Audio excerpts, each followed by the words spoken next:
Hello DLS লাভার বন্ধুরা, আমার চ্যানেলের নতুন আরও একটি ভিডিওতে সবাইকে স্বাগতম। আমরা অনেকেই আছি যারা এখনও জানি না কিভাবে ডিএলএস আইডি এক মোবাইল থেকে অন্য মোবাইলে ট্রান্সফার করা হয়। যারা ডিএলএস আইডি অন্য মোবাইলে ট্রান্সফার করতে চান, আজকের ভিডিওটা তাদের জন্য। বন্ধুরা, দেখতেই পারছেন আমি দুইটা মোবাইল একসাথে নিছি। আপনাদেরকে একদম সরাসরি দেখিয়ে দেব কিভাবে ডিএলএস আইডি ট্রান্সফার করতে হয়। তাই ভিডিওটা কেউ স্কিপ করে দেখবেন না, আর চ্যানেলে নতুন হয়ে থাকলে সাবস্ক্রাইব করার অনুরোধ রইল। বন্ধুরা, দেখতেই পারছেন আমার সামনে দুইটা মোবাইল রয়েছে। আমি মূলত এই মোবাইল থেকে এই মোবাইলে আইডিটা ট্রান্সফার করব। আপনাদের বোঝার জন্য দুইটা মোবাইলের স্ক্রিন শেয়ার করছি। তো আমি এই মোবাইল থেকে এই মোবাইলে আইডিটা ট্রান্সফার করব। প্রথমেই আমরা যে মোবাইলে আইডিটা লগ ইন করা আছে সেই মোবাইলের স্ক্রিনে চলে যাব। এখন সরাসরি চলে যাব ডিএলএস গেমের সেটিং অপশনে। তারপর ক্লিক করব অ্যাডভান্স অপশনে। অ্যাডভান্স অপশনে আসার পর দেখবেন ম্যানেজ ডিভাইস নামের একটা অপশন রয়েছে, এখানে ক্লিক করব। তারপর এইরকম একটা ইন্টারফেস শো করবে।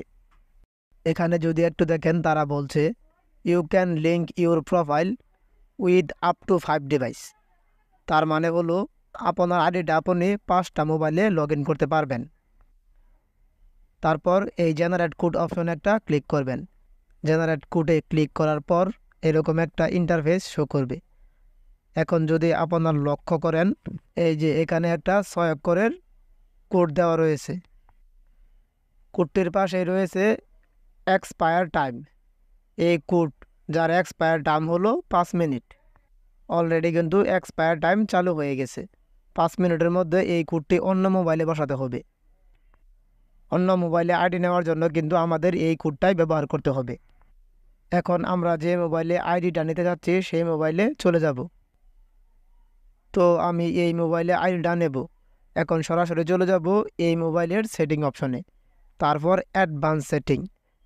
অ্যাডভান্স সেটিংয়ে আসার পর ক্লিক করব লিঙ্ক প্রোফাইল অপশনে। এখন এই ইন্টার কোড অপশনে এই মোবাইলের কোডটা বসাতে হবে। তো চলুন ওই মোবাইলের কোডটা এই মোবাইলে বসিয়ে দেই।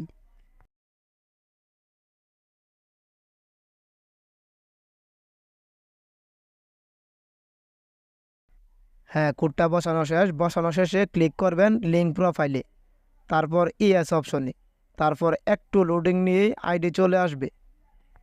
দেখেন ইতিমধ্যে কিন্তু আমার মোবাইলে আইডিটা চলে আসছে। এখন দুইটা মোবাইলে কিন্তু এই আইডিটা লগইন আছে। আশা করি সবাই বুঝতেই পেরেছেন। ভিডিওটা ভালো লাগলে একটা লাইক করবেন। ধন্যবাদ সবাইকে।